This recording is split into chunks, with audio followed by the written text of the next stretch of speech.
I ain't your expectation. I don't dress like you. I don't need to wear a Stetson hat or cowboy boots.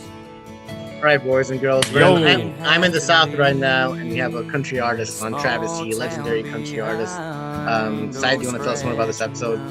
He was just a great down-to-earth guy, man, and like, he's not only a good singer, he's also like, he's a funny guy. He's just very entertaining to talk to, and it was just a very fun podcast episode to like throughout. So check it out. Fun personality, great country singer, was on a national game show. Check it out on Age of the Show. Look at that. Thank you, Siri.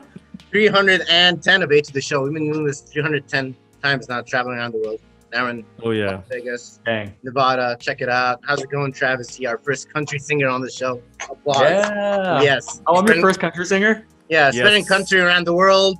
Let's go. Let's go. Yeah, I'm down. Country to the moon. Country to the moon. Let's go. All right, Travis. Well, here we go. So there are a lot of country singers out there. A lot of great country singers. Country is like a genre that's been around for a while. Why should people listen to Travis C? Because I'm awesome. Let's go. That's all you need. That's all you need. You know, like the real answer, I guess, would say, you know, initially I started because I was very passionate and just it's something that I love to do, just like you guys have passions for things. And I think the more people mention like, oh, cool, a different face for the industry, something different, something unique. I never thought of it that way. I thought more so people aren't going to accept me. I thought I was going to get a lot more hate. And, you know, 180, I've been using people telling me that they believe in me and that I can do it to really motivate me and pursue this because, yeah, my voice still has a traditional country sound. So like on the radio, whether I say I'm Asian or not, right, it still can sound like good country music. And luckily for me, when people see me though, it's more of a shock of I wasn't expecting that face, but it's not any disappointment or anything. So it's definitely driven me to be okay with it. And there hasn't been pressure as far as you shouldn't be doing this. Right. So for people around the world, and for me also to understand, so there are not that many Asian people doing country music, right? A lot is that the situation right now. And that's why people find it strange when they find your voice matches you, because I also want to bring up that I found you on the show called I Can See Your Voice. I Can See Your Voice. Yeah, we're conjunct. Amazing show, right? Where they had Travis, singing, pretending to sing whether he's a good singer or bad singer, and we find out he's actually a good singer and actually has a great country voice. But people don't really expect that voice comes from someone who looks like you. Is that fun fact? That was the first time I've ever performed in front of anybody, also on a TV show. Oh wow! Because I'm just used to live streaming and not leaving my house. Whoa! And how'd that feel when you're doing it? When I walked through the door the first day, I was so scared, intimidated, nervous, underexperienced. And then by day 10, when we finished filming, best experience of my life. I feel like I could do anything at this point. I still have not performed live. I'm scared of it, but I know that that's going to be like the next phase. But if I'm on camera, like on a Instagram or a TikTok, no problem. But the second you're in front of me, even if it's just you two in front of me, something just makes me like, oh god, like, I don't know what it is. That's strange, right? So you're worried about a live audience? It doesn't work out for you? Oh. Which is more weird because what people have told me is it should be easier performing live because people are only partially paying attention to you or they're drinking or doing something else. So we're on a live stream, like they're actually like watching you, but I also can't see their reactions except in a chat. So I think that makes it easier. And that's why I think posting on YouTube and Instagram is easier because I'm still recording in a room by myself. So there's no distractions, you know, no one can mess me up. And then I think in a live crowd, you're staring at people staring back at you. And I think it's easy to get in your head of what are they thinking? It's true. Yeah. We do live in a world now where a lot of things are online, right? So people are streaming online. People are making music straight to SoundCloud and directly communicating with people. How are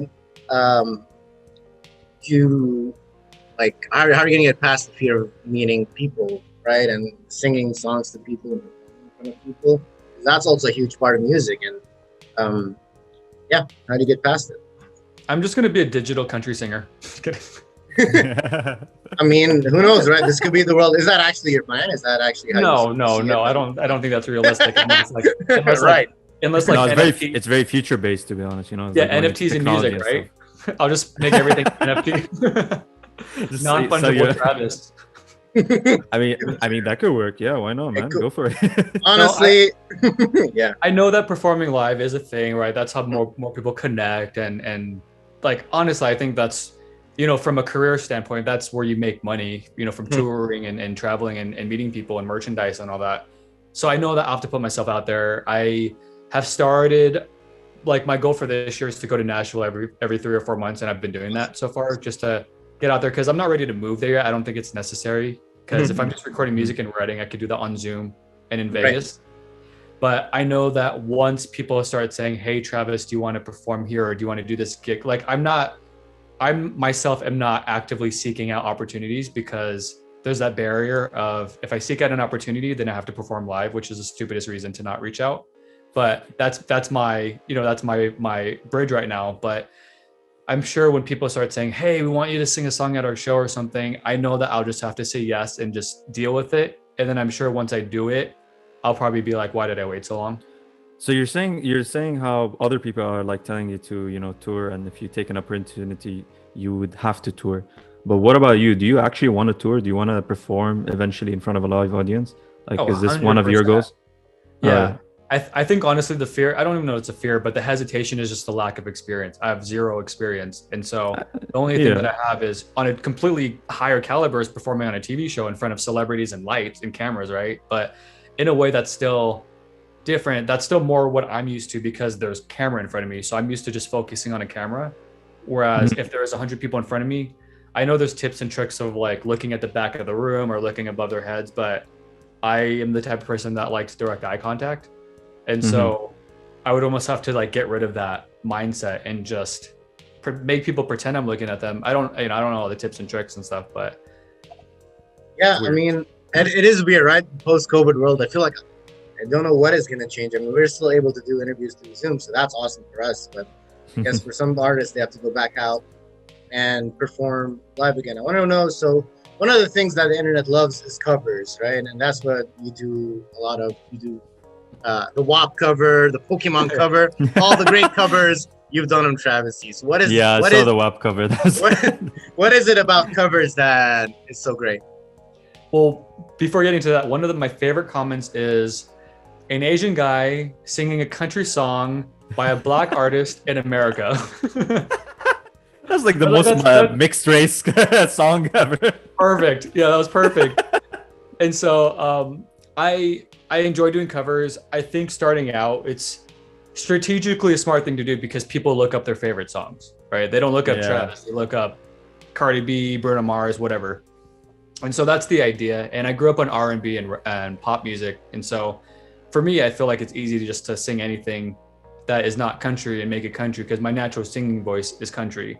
But the kind of like rewinding real quick, the funny thing is, whenever I sang in the car, not as a profession, but just singing along to things, I always had a twang. But because I grew up in San Francisco, it was never associated to country music. It was just how I sang, which was the weirdest thing ever. And then once I got introduced to country music, people started saying, wow, your voice has a nice twang. And I realized that a twang was a country thing. And then it just kind of like married into nothing. None of this was planned. None of this was a goal. None of this was a dream. Everything just started happening. And I grew a love for it. It's the weirdest thing ever. My journey is the most random thing ever. Seriously. Wait, okay. So before we go on, what's a twang? I was going to ask that. Yeah, what's a twang? So a twang is like when you sing like, so like if someone were like, what's a good example? Like, okay, so like, blame it all on my, like that part, like blame it all on my roots, like that thing is a twang. So instead of saying like, blame it all on my roots, I don't know why it happens, but it just happens. So it's like a musical voice crack. That's it's kind of like a bridge. So like from what I'm learning from it, when I watch YouTube videos, that's how I learn how to sing, is watch YouTube videos. I don't want to pay anybody to learn how to sing. And they may not be the best anyway. So I'm cheap, right? I got to save my money for like Jack in the Box and stuff. But when what I learned is, if you sing a certain thing, you know how people go into falsetto, so they'll sing something like guys when they sound like girls, like hey or whatever. Yeah. Like a way to get from low voice to high voice. So it's like hey, like kind of like that, but it just Playing with the pitch, basically, more or of the like a frequency. creative way, I guess. Yeah, Yeah. Oh, okay, so that's the twang, basically. That's That's a what twang. it is. that's a twang. Yeah, and yeah. Well, it's funny too because I didn't know that people said yee yee and yeehaw, and my last name is Yee. So as I started getting into country music, I was like, everyone's saying my last name. That's so cool, but not intentionally. And then I was like, oh, that's a thing. All right. So you have a very country voice. Like when I hear you saying that's, I don't know, a country voice. But you grew up in San Francisco. and like San Francisco, you said, right? So how did you even get instead of a natural country voice? How did I don't that know. even I just happen? tell people it's like when British people talk and then they sing a song and they sound American. Like, I don't know. Pretty much, yeah. Or Oh like, wow. there's a what's the thing? People that have a stutter, they can sing perfectly, but when they Yeah. talk, they can't speak perfectly. So I don't know if it's just one of those weird, unique things, and it just kind of worked out for me and created this thing. Whereas maybe if I didn't sound like that, I would have never pursued it. Or maybe if I was never introduced to a country song, I would have never. So I feel like all these different things kind of just happened. But literally, I should not look like this. Like I probably was like. I hate Asian food. I hate rice. I don't know how to use chopsticks. I love barbecue. I love Italian food. Like everything doesn't make sense. I couldn't tell you why. Yeah, life's a mystery, right? All right. Seriously, yeah.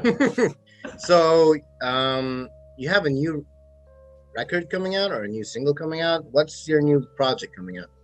Oh yeah, it's coming out next Friday. It's called Eyes Like Mine, and it's basically me just telling people and encouraging people to do what they want to do, no matter what people tell them. And you know, we've heard it so many times, but I thought the title was clever just because I'm Asian.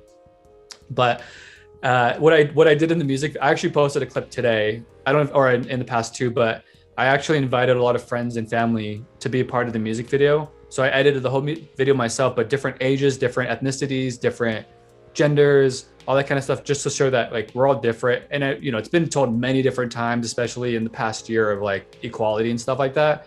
And it's just another way of telling my story that's relatable to me, but other people can relate to. And I think that's what music is meant to do. So. And I think it's awesome when you're doing it. Like Eyes Like Mine, it's a little tongue-in-cheek, it's a little comedic, but also addresses something serious. I do love like comedy when musicians use memes and comedy. I think it's a huge thing because that's the internet. The internet loves memes. The internet loves comedy. So I really hope it pops off. Yeah. So the idea is to have an album by the end of the year, but I want to have song titles like Bad Driver, Yellow. But it has nothing to do, I think for marketing it'd be genius, right? But it has nothing to do with the songs itself. Would have nothing to do with my race. It's just the title, but the album would be like, Travis wants to tell you why he's a bad driver. Or I think I love the idea of it. So I think it's funny. No, I think it's funny, and I think it's a great marketing idea. Awesome. So it seems like you said you randomly happened to become a country singer. Is there something you wanted to do at first, and then you turned into a country singer? Oh yeah. So what I still do today is what I wanted to do. So at the age of 11, I started building websites. I was a typical introverted, stay at home on weekends after school and do computer stuff, right? Play games and do all that kind of stuff. But I started drop shipping when I was 13 years old, selling for people on eBay and just sending them money, getting them leads basically, and making a profit. And honestly, at the age of 15, I was making like $500 a week. And wow. I was like, so my dad always tells me when I was 15, he said, I don't remember this. He was like, I said to him, why do you wake up and drive to work every single day? Why don't you just do it from home? Right? I had a computer. I had AOL 1.0. I had my AOL email address. I was able to use Netscape Navigator at the time and eBay and do all my things through email. And it wasn't even through phone or anything. It was just through email. But at the time, because I was so young, I didn't know what I was doing. Mm-hmm. It was just what fell into my lap, and I kind of just made it work. And I think at the time too, our parents, kind of old school, and we'll get into that phase with like younger people, but they didn't see what I was doing as something that would scale, I guess you can say, because it wasn't a typical 9 to 5. all that kind of stuff. And I Yeah. don't know if you guys are the same as me. Even when I went to school, I felt like it was a waste of time. I would definitely agree. It's Yep. As if the 9 to 5 scales, right? 9 to 5 is the same. You work the same thing forever. Exactly. yeah, I don't Versus, think I can fit into that lifestyle. You know, sitting behind a desk and like working on a computer all the time. I can't sit in one place for long periods of time. It just doesn't sit right with me. And I have ADHD, so like I always have energy. So I kind of have to do other stuff. You know, give me anything, but just don't hold me down, man. Just like However, give me shit to do. Just don't hold me down. I have a lot of energy, but I also can just sit on my bed for 8 hours and watch Netflix. Yeah. Through that. Yeah, exactly. Some reason that works. Actually, I can't do that anymore. I have to do something else. I constantly have to do multiple things in a day. It's just, there's just constantly, I think it has to do with this podcast as well. Because like with all the knowledge that I've been acquiring, it's basically just driven me more to like, I still need to learn more, It's like I constantly need to do something. So I'll do things for short periods of time. Even if I'm spending a few hours playing video games, I have to play like 3 different video games in this specific time period. I can't play just one and constantly just focus on it. I need to take breaks and then do something else. You watch YouTube videos and I'm the opposite of that now, especially nowadays. I'm becoming way more relaxed. I could just sit out here on this thing and just talk for like hours. Or just sit on the bench and just lay down or just read a book. Ali, you're in the middle of nowhere. I'm in you gotta farmlands be relaxed right now. You have to meditate, man. You're like in a zen zone, man. Like, it must be cool, like doing a podcast on a movie set, Right? Yeah, well, I'm in North Carolina right now. Awesome, because I'm in the South. So what is it? So a lot of the Southern music has a lot to do with the culture of the South, right? But you don't really live that Southern culture. So how are you going to go about that? That's a good question. So I think I'm not really good at goal setting because I initially am somebody that doesn't like to set myself up for failure if I don't meet those expectations, but I do like deadlines when it comes to work or projects or whatnot. But when it comes to this, it's so open and wide as far as opportunity and what you can do that like tomorrow something may fall on my lap or I may come up with an idea, but what's nice about like going viral and stuff is a lot of songwriters have actually reached out to me. And I know initially, there's a give and take, right? Hey, Travis is becoming a name and stuff like that. So if we get a song on him, then we can, share royalties and stuff on our song. I get it. But it's also saving me because I'm also an introvert when it comes to introducing myself to people.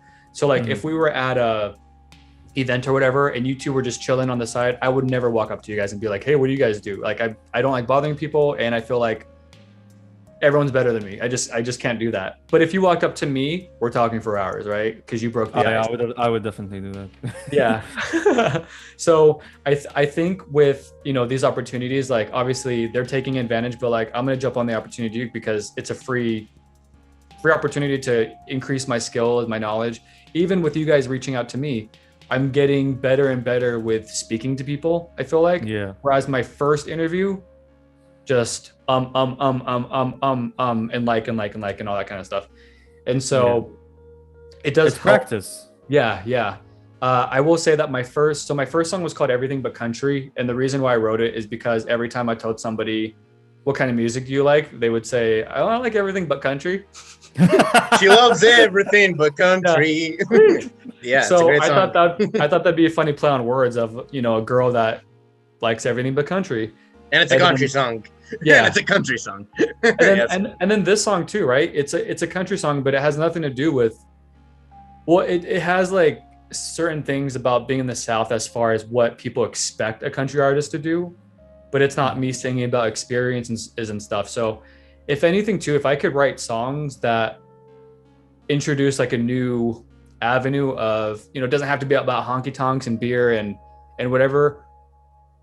And about my journey, and if people are, happy to just kind of hear a different avenue of how a country song can be formed and stuff like that, I guess, then I'm more open and happy to write about it if people like, especially this song, right? People like this song. I feel like this one is more personal and more of an introduction to me than Everything But Country was.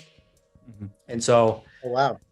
Yeah, And this I one, wanted this to one took ask. more time. Yeah. This one was a lot more detailed. This one I put more time, and everything but country was honestly something I wrote, and then I need to get something out, so let's just put it out. Whereas this one was more planned and just thought More out. genuine. Well, Yeah. can't wait to hear the full thing then. Yes. Me Do too. you have a question? Yeah. Yeah, what I wanted to ask is, so you're, I guess you would say you're Asian? That's funny. I guess you would say. I mean, No, we're both we you're both like- are too. We're different you're, Asians. you know, yeah, you're basically a rare presence in the country world. So what I wanted to ask is, actually, did you receive a lot of support, you know, going into this field, and like, was it an easy thing to go into? I mean, you also mentioned how you're a pretty independent person, so you didn't really, you know, need anyone's support, but did you have it? Yeah. Well, so with the independent thing, yeah, I saved all that money, invested in crypto, you know. But I love it. It's like every other guest, I swear to God, everyone's investing. Every Yeah. other guest is just like, yeah, we invested in crypto, and now I get to hang out and do my passion. however, not to sidetrack too much, I am really mad because I bought a lot of shares of AMC when AMC was the stupidest thing to invest in, Hmm. and it went up to $70, but Yep. I sold a month ago at 13. Well, that's life. You never know what happens in the stock market, but So you can know what stupid. happens with a singer, right? If you invest in your voice, it'll keep growing. But I'm happy, you know. I even though Elon Musk and China like demolished the crypto market last Yep. month or whatever, I'm still happy with my Ethereum, you know, and my Matic, and okay, well, whatever. We'll talk about it later. Talk about it later. I can talk about crypto all day. You should write a country song about crypto. Oh, did you see? I posted a TikTok where I posted I did like a little cover of like the crypto market crashing as a country song. Oh, I gotta check that. Yeah, one it's out. on. It's like the sixth Yeah, one down that's or on- something like that. All right, I'll check it out. What were we Yeah, sounds talking good. about? Travis, let's go back. So, how did you go from a guy drop shipping at 15 to writing your country music? Right? don't know. She loves everything but country. What happened in that phase? That's the missing piece. I don't know. I think I just woke up one day. I was like, I guess I sing country music. I don't have, because everything happened so randomly. I don't know the track record of why and what and when stuff happened. It just happened. were Actually, making- going back to Right. to my question, what's it called, about my the support that you received going into the Oh, yeah. field. Since, yeah, So I want to know about that. everyone is so supportive and so loyal, you know, friends and family. And I think it's one of those ideas of, you know, even without me, because I don't think I'm anything. And you always want to Mhm. like, oh, I wish I could be friends with someone famous, right? You look up to people and idolize people. Oh, I think it'd be sick to be friends with, you know, whoever, an actor, a musician, whatnot. Or what is it like to be on a red carpet event? Or what is it like to be on a TV show? And so I think because I'm pursuing it, you know, and still nervous doing a lot of these things too, because it's the first time for a lot of these opportunities. But I think them watching and kind of living and experiencing the journey of the music business and the entertainment business and the songwriting process, and I guess the attention that's coming with it, is something that resonates with people because they know that they'll never do anything like that. And so it's kind of cool to see someone else do it. Whereas like if you look like 30 years ago, right, a parent would say, why would you do singing? Why would you do podcasts? Why would you do Yeah, it's not it's very true. typical, right? So I think people saying it actually work, and it's still very few to none, right? It's still a very hard industry to stand out and really get any kind of attention. But I think because it's something that they've seen the work put in, and once again, because it's so random, like none of them know why I got into it just as much as I don't know why I got into it. It just kind of happened. And so I think the story of just the birth and the growth of how it just kind of all randomly is forming into this beautiful career, I guess you can say, is just almost fascinating, even for myself, but for them too. Like, yeah. It is kind of fascinating. And Yeah, the country sure. community was welcoming, or was it like the opposite? Like how did they react?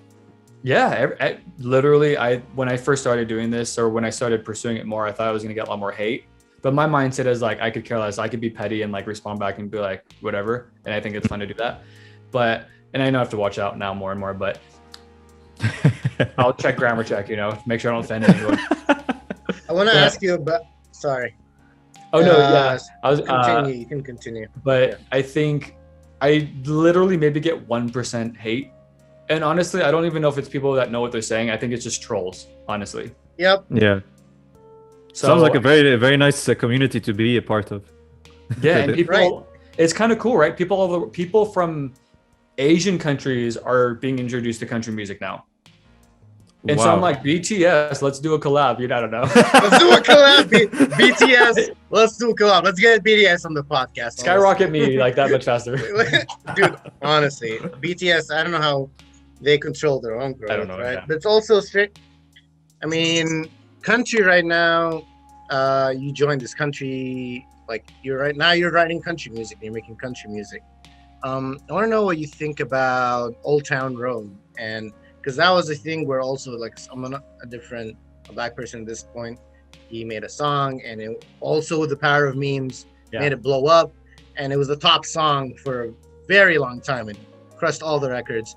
How did you feel about that when that happened? Did it motivate you? Because did it make you feel like you could also do something like this? I actually didn't really like think about like anything about that song being a game changer, just because like my image and stuff is unique. So like I don't look at like a black person seeing country music being different just because That's fair. like, oh, you know. No, that's fair. But I also, when I heard that song, I was like, this isn't country though. Like, It and is. then they had Billy Ray Cyrus, and I was like, okay, but That's It's a the little country bit part country. about it. Billy Ray It's a little Cyrus. bit. It's a little bit country now. because he is a rapper, right? Yeah. Like all of his songs are rap songs. That one still Right. was a rap song with just country instruments, I guess you can say. Yeah, but But I think what I love about that situation specifically was the memes Yeah. part of it. How he was able to like dominate the internet, make memes out of it, and he was able to bring Billy Ray Cyrus on just through memes and the internet loving him. So I think that's what's inspiring for Yeah. me. Did you hear And, that he actually just like on YouTube went to like beats and stuff and just found a beat and just paid $100? Like Wow. he literally, that's it, and then put it on SoundCloud. Like literally, like Yep. a cool story. Yeah. that's a pretty smart move, man. Yeah, he wasn't. Yeah. There was no recording studio. He just did like how I do, just record at your house, put your vocals over a free track that you paid to get licensed, and then posted it, and then that's it. Yeah, I mean that is inspiring. Wow. That is inspiring for me, and I Yeah. think That just shows you can as long as you have passion and a good work ethic, Yeah. and just keep on going at it, because we also don't know like how long he's been trying to get a song out either, right? But I think as long as you care, then you're gonna fast pace yourself past the people that give up or slow down because they're afraid, and I think there's a lot of regret for people that slowed down or just waited 2 years to do something, and then obviously you get inspired by people that are doing the same thing you're doing, and hopefully that pushes you to say, F it, I'm gonna just release something now, and if whether people don't like it or not, at least I'm proud to I didn't hold on to it for a whole year. I got it done, and it's out there now, and I'm working on the next project, and then kind of get better over time instead of trying to perfect one thing and making it 100% perfect, because nothing's ever going to be perfect to the world. So I think that's awesome you say that, because a lot of people I know think I want to be a perfectionist. I want things to be perfect. I want my first thing to be the best thing ever. My first podcast episode to be the best podcast. Like, that's not how it works, buddy. You got to do it over and over and over again, and you get slightly better. I think we all have issues with And, like analysis paralysis, right? We watch so many YouTube videos and read so much educational information to where we think, okay, do I know enough information to take action now? But I almost feel like that's almost like a burden, because you're now comparing yourself to what I need to do step by step to make sure that I have the perfect video. But what worked for one person is not going to work for the next person. And, timing is everything. The way you promote yourself is something that you have unique, the way you talk, like everything plays into factor of a nice outcome. And it's really hard to really create that on paper. So how are you trying to do it? So of course there's the music aspect of it, right? Writing the best music you can, the smartest lyrics, we were also talking about marketing and stuff. But what some other things that you have to learn that you didn't know to make you a better artist? Well, I think I need to just be more confident because I'm still surprised that people like me, honestly. I am a homebody person that hates going outside and I don't like big crowds, and people are like, but you're trying to become a singer. So I get it. I absolutely get it. And my heart and my brain says, do this, but my heart and brain also says, are you ready? Like, and so like I feel like I'm ready. It's just taking that wall away and really just saying, who cares what people think? Because in the end, I'm going to be the one that's criticizing most of what's happening versus what people, and I got to almost just use like the followers and even you guys reaching out and everybody else reaching out and using that as my motivation of no one's messaging me saying, hey, you suck, stop singing. If anything, more people than ever are saying, wow, I can't wait till the next song comes out. I can't wait to download the song. I can't wait for your next cover. And there's still that little voice in my head that says, but maybe people aren't saying anything because they don't like it. That's just the stupidest reason ever, though. But yeah, but you said it yourself. Like right now, you were saying like about the information paralysis and like just putting out yourself because it's never gonna be because nothing you can do is gonna be like perfect for everyone. So you might as well just do it, I guess. I don't know. Well, even for like marketing, e-commerce marketing, data is probably the most valuable information that you can have, right? But the only way that you collect data information is by testing. And so even with the song, right? I'm testing whether it sucks or is good, but people will give feedback or I'll listen to it. Oh, it could have been mixed better, or I messed up the lyrics, or the video quality sucked, or whatever. But now my next video is just going to be that much better. And I think that's how people progress versus spending so much time on perfecting everything, and then you're setting yourself up for more disappointment if you don't like something after it goes live. So, and how do you deal with the feedback, like the criticism that you receive? Oh, I love it. I absolutely love it. That's the only way I've learned. If someone said, like back in the day, hey Travis, you need to sing with more emotion. What does that mean? Okay, let me Google it. What is emotion? Google emotion. Like, what does that mean? Like, I don't know what that means. And a lot of times when people leave feedback because they're not musicians or singers, they'll say certain things that don't make sense. Right? Too vague. Yeah. Very general statements. So like someone would say, oh, your singing is flat. And I'm like, I don't think it was, but what they really meant was it could be more dynamic or different things. And so I had to just YouTube. It's like reading a book and you're like, what does this word mean? Okay, let me look it up real fast just to make the context make more sense. So in the same way, people would comment things and I would just look it up and then kind of just use that to make the next video not as bad, I guess. Getting a little better with time. Yeah. And for a person who's introverted, how do you end up on a national game show? Well, they found me. It seems like the opportunities are just coming to you. So people are just coming and find you, looking for you, man. So I posted my first TikTok on July 11th and it went viral. And the funniest thing was, I was like, oh, this is easy. Like literally within 48 hours, I was at 6 million views. I was like, oh, why did I wait so long? Whoa. It's almost like a curse though, because it's not that easy anymore. But what happened was the next day, Fox reached out to me saying, hey, do you want to be on a TV show? But at the time I went viral, a lot of people were reaching out because I was a new face to TikTok. Hey, do you want to write a song together? Hey, will you do this? Hey, do you have an agent? Hey, do you have a marketing team? Like I would get all these emails. And so I was like, I don't know how to respond to these. Like, do I even respond to these? Or because I knew also I was still early, right? Like I'm not going to, and I'm very big on, I'm not going to pay somebody for something that I can do myself because I'm very self-independent.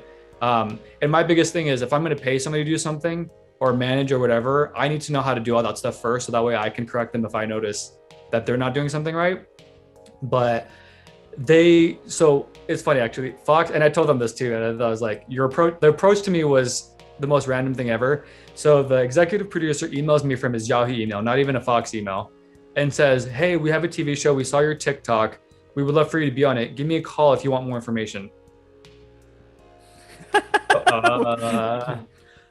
Very professional. So I said, "Can I text you?" So I texted and I was like, "So, like, who are you?"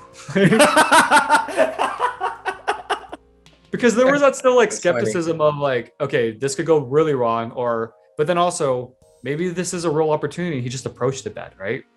Yeah. And so the next day we started talking in text, and he sent me links to, an article about an upcoming show, but there was no title for it yet. So it was still pretty vague. And I was new to the TV industry. So I guess this was a normal approach as far as recruiting. But for me, I just thought he was taking it like just, I don't know, a sugar daddy or something. I don't know. But is it really like a normal approach? Is that how they do it in the? Yeah, because they send out so many emails to almost anybody that is either somebody that they're seeking out, whether it's a specific face or type of person that they want for the show, or just somebody that goes viral. And so I don't think they have that much time to like customize the message, because they're also casting for other shows at the same time. So it's just more of who's hungrier to respond to this. And if we get a lead, then they're going to be the one that takes the opportunity, unfortunately, over the others. And luckily he sent me articles and, saying like Ken Jeong's going to be the host and this is the idea. Here's some links to articles about the Korean show where this is coming off of. And I was like, oh, this is actually kind of cool. Like, this is a cool concept or whatever. And I was like, can you give me more information? And then at that point, he sent me over to like I don't know the title, not a publicist, but just somebody that would handle the onboarding process of, okay, these are like the legal things. Here's some paperwork, review it before you want to continue through the process. But there was also this pressure of, so I was the last one casted, and there was this pressure of, we want you on the show, but we also need you to sign this paperwork in the next 24 hours. So once again, my skepticism was like, why is there so much pressure within a 48-hour turnaround? But then what they said was, we're going to have you here in LA on this day. We're going to do this. We need you to come 3 days early for COVID testing. All of that stuff sounded pretty legit. And then I just had my dad read over the contracts because I hate reading. And I didn't want to go on a call with them going over the contract, because if it is a scam, they're going to say what I want to hear. So I just needed somebody. But once again, I'm not going to pay somebody to read this. So Dad, read it for me. So I'm guessing your dad's your manager now. Basically. And it came off pretty legit. So it worked out. But the turnaround time was really quick though. So after I signed the agreement, the contract, and the exclusivity and confidentiality stuff, they actually overnighted me the next day, a bunch of ring lights, an iPhone and whatever. And we did at-home interviews because they couldn't come out to film for the behind the scenes stuff or whatever. And then that was on a Friday. And on Sunday, they sent me emails saying, okay, we booked you at this hotel. Can you drive out tomorrow? Which was a Monday.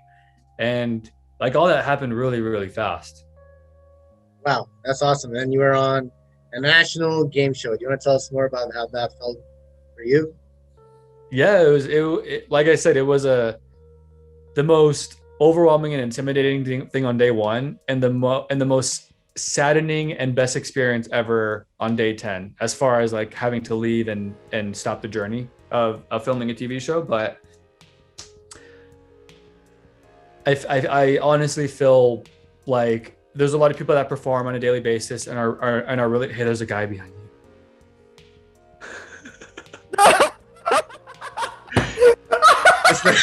It's the South. It's the guy from Jurassic Park. But the way he was the guy with the cane, the owner. Yeah, that's funny. Oh my god, I love that. Yeah, that's you. How was it like meeting Ken Jeong? I love Ken Jeong. Ken Jeong's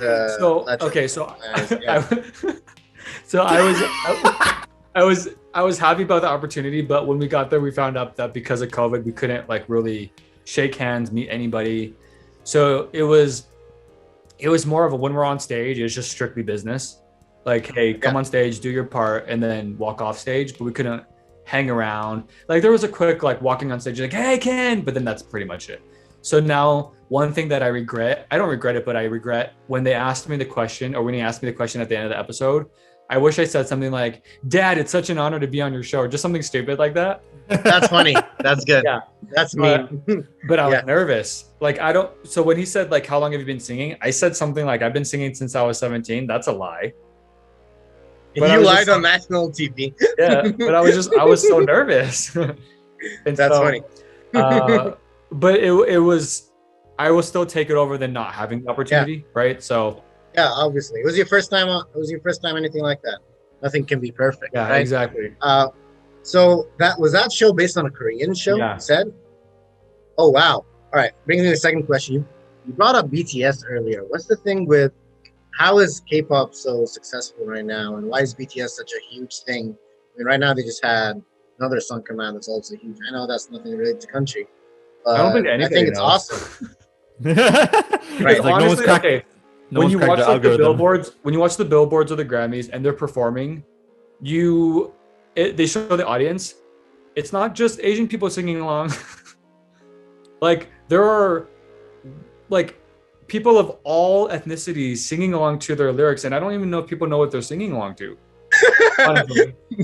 That's Yeah. amazing. It No, truly they is have amazing. they have Yeah. a very strong effect. Like even my sister, my 13-year-old sister, she really likes K-pop to the degree she started trying to learn Korean. Oh, nice! Wow, Yeah, that's how much they have an influence, and like it's crazy. globally, Yeah. it's crazy. Yeah, it's definitely crazy. Have Like, you guys? So on Netflix, there was a documentary on Blackpink. I haven't seen it. They're like the No. number one Korean girl group. So they're I know them. Yeah, Yeah. they're great. they're the equivalent of BTS basically. But it was interesting because I didn't. So I do know that Asian culture is very strict about like and the biggest example is Olympics, right? You just train your whole life. You have no other option but to like become an Olympic gymnast or whatever. And so I guess they have a school for past middle school where you onboard into an entertainment school. And I didn't know this until I watched the documentary. And so for 8 years, these 4 girls are literally learning how to act, dance, sing because their parents want them to be singers. Like that's the thing. And then they compete against other girl groups that are in the academy, and one just makes it. It's the weirdest thing ever. Like that would never happen here except for like American Idol, maybe, competition. But Right. wow. Yeah, it is. I mean, it's hard work, right? And hard work. I mean, if you do train that hard and dance and learn how to sing and perform, you are going to get that good over time. that's why I suck. Wow.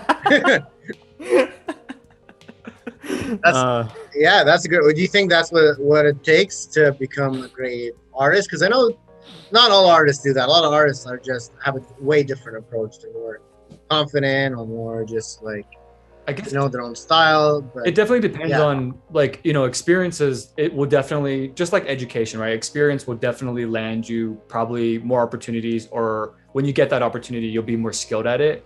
Like if I had performed in bars and cafes and stuff like that, then I probably would perform even better on the TV show. And that just comes with time, like putting in the 10,000 hours for anything. Yeah. But I also think that there are opportunity, and I think a lot of it's timing. Honestly, it's who you know and when somebody falls upon you, right? You can go viral and then one person shares your video to a producer or something, and then that just like skyrockets you into the next phase, whereas other people will never even ever have that opportunity.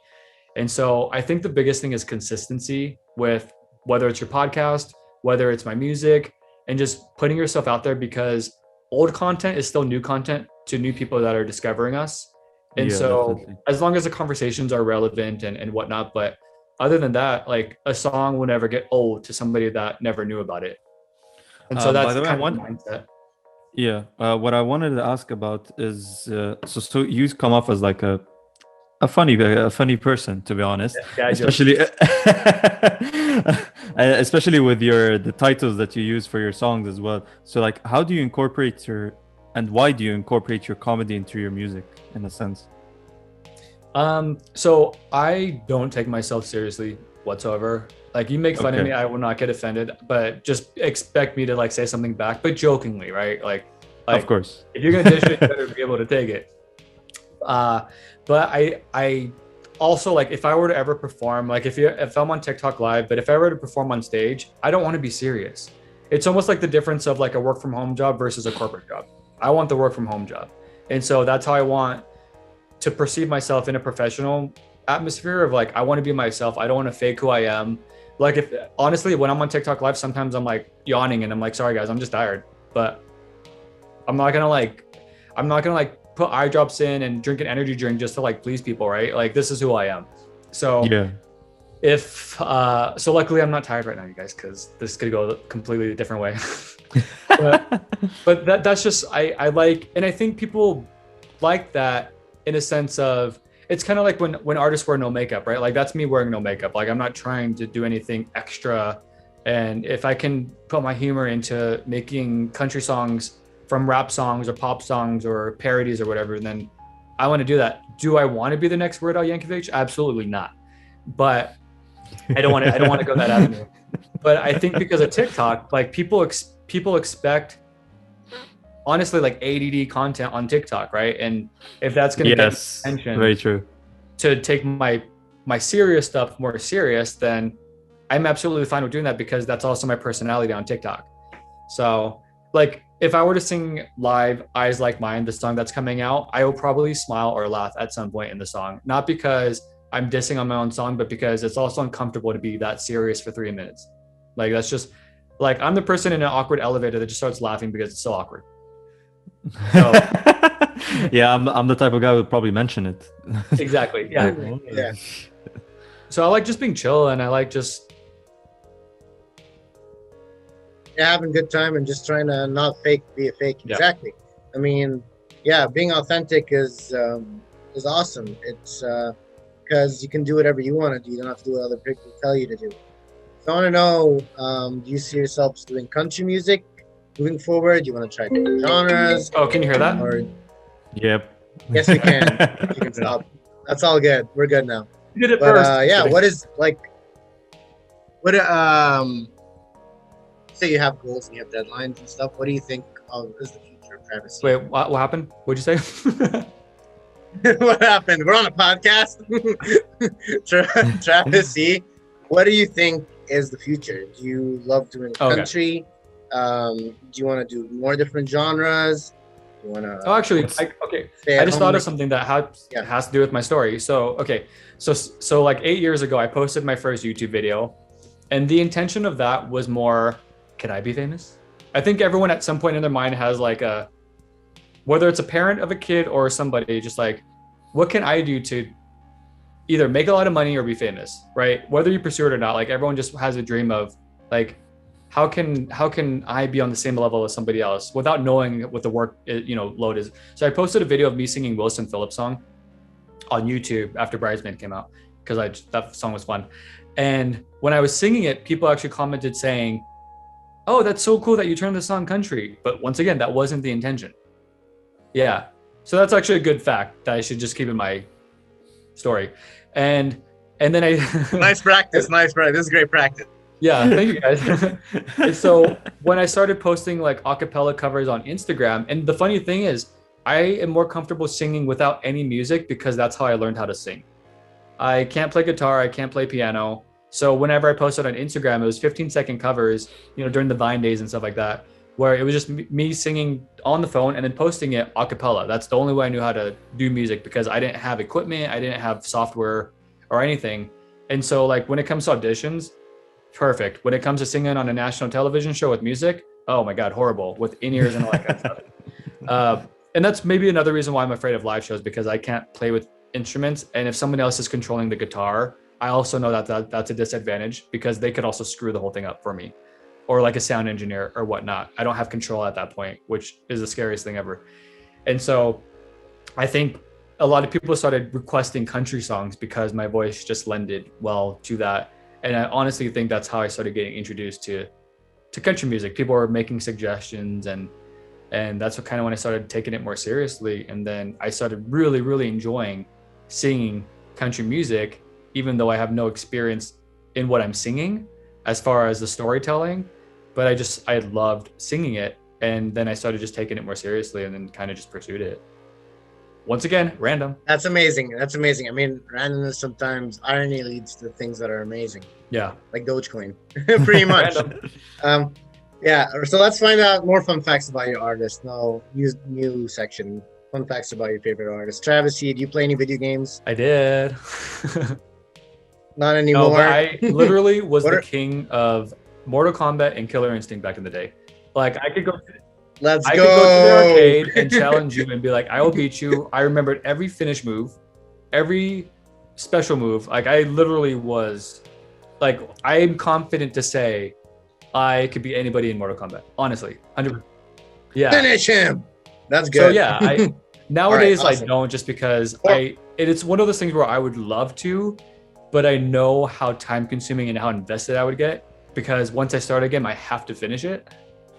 And so I am glad Blockbuster closed, and I'm glad Hollywood Video closed, because I used to rent 2 games a week. And I used to rent 2 games a week, and my goal was I got to finish it before I have to return it. And it created that whole I'm sure you guys are the same. In summer, once you had summer off from school, you'd be up until the sun comes up, and you're like, oh, I got to go to bed. Right. Yeah. Yeah, Exactly. that's Yeah. definitely Exactly. true. Playing a new game. True. Yeah. All right. That's a fun fact. Sai, do you have more fun fact questions about the artist? Is country music actually your favorite genre? It is. I Now. feel. What was your favorite genre before? I didn't care about music. Seriously. I didn't grow up on music, so I just listened to whatever people listen to, but I didn't selectively turn on the radio or anything. Okay, so then did you have a favorite song or anything like that? Or is just like in general nothing? Literally nothing. Like I was the introvert that was in my room playing video games, right? And when you're playing video games and you have headphones on, you don't listen to music. And so I knew about, like, growing up, I would say they're not influences. I guess they would be, because it's what I only knew, but what my parents listened to would be like Rod Stewart and Earth, Wind and Fire and Temptations. And then growing up in high school, Boys to Men and Usher and that kind of stuff. But it wasn't anything that inspired me to sing, because that was just stuff I listened to. It had nothing to do with my music career whatsoever, because I didn't know I was gonna have a music career. And so I guess there are certain things that I could say, maybe looking back, have some kind of inspiration to what I'm doing, but I don't know how it's associated, because there's this big gap of not pursuing music from listening to songs and then now singing them. So I don't know, honestly. Yeah. Once again, No, that's fair. Hey, sometimes it just happens. I mean, we found out recently, we interviewed an art director, and she told us how Van Gogh started at the age of 27. That was when he first started painting, at the age of 27. So just, I don't know, sometimes everyone is random. Yeah, everyone. Like that. People just people can blossom like can be late bloomers, I guess, or Exactly. they just pick up interest later on in their lives. They don't have to start so early. So I don't know do you guys know how old I am? 24. I would say maybe 27, 26. So I guess this would be a shocker. I'm actually 36. Wow. So Okay. So thank God for jeans, right? Gap and Banana Republic and American Eagle. But so I started my singing journey at 29. So the funny thing is, a lot of people would say, "Oh, you should audition for American Idol," and I have to say, "Well, actually, I'm too old to audition for it, because they have an age cap at 28." I would love to be on American Idol. I'm too old for it. So, but I think it does help with, like, besides the genetics. But I feel like I have good energy, and so I think it. Hopefully, that's what keeps people engaged with, like, the journey and my authenticity and how transparent I am and whatever. But when I first started singing, I had that exact same mindset of, like, am I too old to, like, start this opportunity? So it did start as a hobby, right? Just like, oh, let's just see where it goes. And then I started realizing, like, as I was getting more into country music, a lot of country musicians don't start until late, luckily for me. Whereas, like, pop, it's like 15, 16, right? You mold them into, like, the superstar. But if you think about it, like, how many 16-year-old country singers do you know? Zero. The one kid. There's that one kid. Oh, Mason Ramsey. Yeah, Mason Ramsey. Yeah. That's true. He was like the Walmart kid, right, or something? The Walmart kid. Yo. Yeah. Wait, what about Taylor Swift? Didn't she start off as a country? Oh, you're right. Yeah, you're right. Yeah. Okay, there's a couple. There's a couple. But compared to, like, That's pop, amazing. compared to, like, Justin Bieber and stuff like that, right? Like, that's typical in pop music. But in country music, like, I don't know when Tim McGraw started, but I don't think he started when he was 15. Or maybe he did, Right. but, like, really pursuing it. And there's, like, when you hear about, like, George Strait or Garth Brooks, like you don't picture them as a young person. Yeah, exactly. I mean, that's Good part point. of the country. Yeah. Because they have deep, rich voices. Yeah, I mean, you can't have that at the age of 15. puberty. Yeah, Yeah, you're still going, yeah, basically still going through puberty. exactly. All right. I want to ask you one more question about fun facts about Travis C. Do you want to tell us, do you have like a passion or like a hobby you like to do other than I'm literally so we know about? I Yeah. am the most basic. So okay, so fun fact is my next song is called Nothing Fancy. And the reason for that is because I'm literally the lowest maintenance person ever. Like I don't buy clothes, I eat fast food every day. I like don't like expensive restaurants. I don't care what car I have. I could literally live in a 10 by 10 room as long as the Wi-Fi is good. So maybe that's like my highest expectation. But I could care less. Like I'm pretty satisfied with just having like, you know, good internet, good TV, and a cell phone. Maybe. So you're a minimalist in a sense. Absolutely, yeah. Like I just wear plain gray, black and white t-shirts. I hate brands. Like, but a fun fact is I am a germaphobe. Pre-COVID, but it's not a germaphobe when it comes to like touching things. So like when I worked at a sandwich shop, I unplugged a toilet with my bare hands and there was poop in there and I just took it out and I washed my hands, no big deal. But I'm a germaphobe when it comes to things that mess with my food. So for example, before masks, I hate when you're at a restaurant, the hostess is holding your food, she's on her way to your table, but then another coworker stops her and they start talking while she's holding the tray and they're talking over the food because people spit when they talk.